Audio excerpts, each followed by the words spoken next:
simplify 4 to the power 12x equals to 512.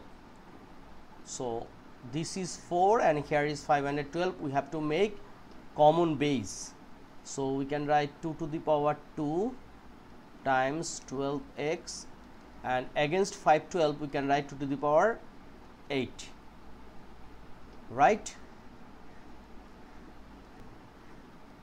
No, 2 to the power 9 is a 512, so be careful this one, 2 to the power 9. So here is common base, so we can write 2 times 12 is a 24x equals to 9. Now we can divide both sides by 24, so x equals to 9 divide 24.